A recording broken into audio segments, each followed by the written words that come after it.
German-built power. This is a garage in Greenside in Johannesburg where you can go if you want to buy an old Mercedes. It is one of South Africa's 3,000 second-hand car dealers.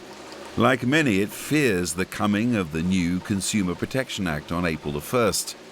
It will mean no second-hand goods can be sold as is, a minimum 6-month warranty. It means dealers like this will be liable for any death, injury or economic loss.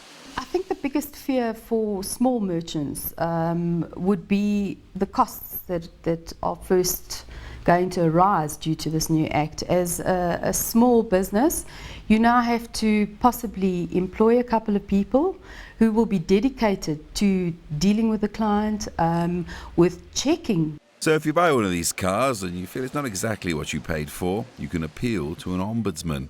And then you can appeal again to a consumer commission. Maximum penalty is a heavy fine and imprisonment. Most reputable dealerships have cover, but you're really going to have to go through your insurance policy with a fine-tooth comb because of all the things that are implied in this new act. Second-hand dealers say it all means the phrase caveat emptor, let the buyer beware, is no longer the case. Now, they say, it's let the seller beware. This couldn't have come at a worse time for the second-hand car industry. I mean, first, a few years ago, there was the National Credit Act, which made it more difficult to get a loan to buy a car. Then there was the recession. What it all means is that if you take just a 10-minute drive from this forecourt, you'll find scores of second-hand car dealers who've closed down.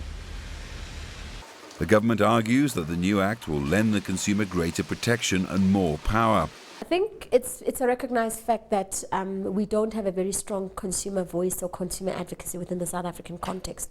And as a consequence of that, the legislators saw a need that there must be in place some form of mechanism to make sure that we stimulate the consumer voice, but over and above that, that we stamp out all the consumer transgressions that are actually taking place within our market. They say it will give more certainty and transparency to transactions.